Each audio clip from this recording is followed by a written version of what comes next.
উত্তৰ পূৰ্বাঞ্চল সংখ্যালঘু ছাত্ৰ সন্থাৰ সভাপতি মহোদয়, দায়িত্বত উপবিষ্ট আমচুৰ শোণিতপুৰ জিলা সমিতিৰ সভাপতি মহোদয়, দায়িত্বত উপবিষ্ট আমচুৰ নেমচুৰ বিষয়ববীয়াসকল, বুদ্ধিজীৱীসকল, সচেতন ৰাইজ আৰু আইমাতৃসকল। গতিকে ইতিমধ্যে উপৰোক্ত বক্তাসকলে আমাৰ যি সমাজৰ বিষয়ে বহু মূল্যৱান ভাষণ প্ৰদান কৰিছে।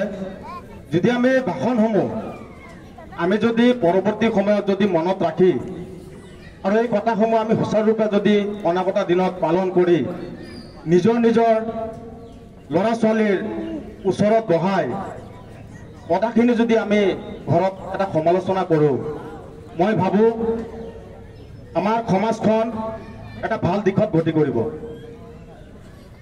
কাৰণ আমি গাৰ্জেনবোৰে কি কৰিছোঁ, ছাত্ৰ ছাত্ৰী স্কুলত পঠাইছোঁ, কিন্তু চৰকাৰে সম্পূৰ্ণভাৱে বিনামূলীয়া শিক্ষাৰ ব্যৱস্থা দিছে। কিন্তু আমি সেই শিক্ষাৰ আগ্ৰহেৰে আমি স্কুলত দিছোঁ হয়, কিন্তু তাৰ পৰিৱৰ্তে যে এটা মূল্যৱান সময় নিজৰ সন্তানৰ যে এটা ভৱিষ্যত যে পাৰ হৈ আছে, সেই কথাটোৰ ওপৰত আমি কিন্তু গুৰুত্ব দিয়া নাই।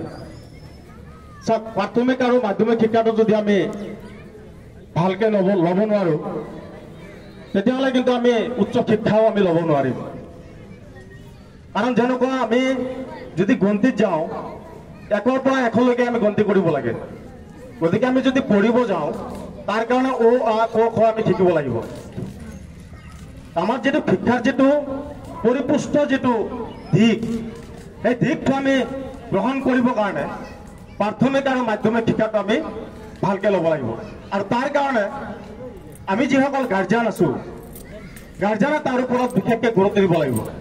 আজি চাওক, সমাজখন এটা বেয়া দিশত গতি কৰিছে, তাৰে একমাত্ৰ কাৰণ কিন্তু আমাৰ গাৰ্জেনসকল। কেনেকুৱা দায়ী? এতিয়া আপোনালোকৰ ল'ৰা ছোৱালীয়ে 9টা বজাত স্কুলত যায়, স্কুলত থকা অৱস্থাত শিক্ষকসকলে পাঠদান কৰে, আৰু সেই সময়ছোৱাত হয়তো ল'ৰা ছোৱালীয়ে নিজৰ নিজৰ যিটো কিতাপৰ লগত যিটো বন্ধুত্ব বৰ্তাই ৰাখি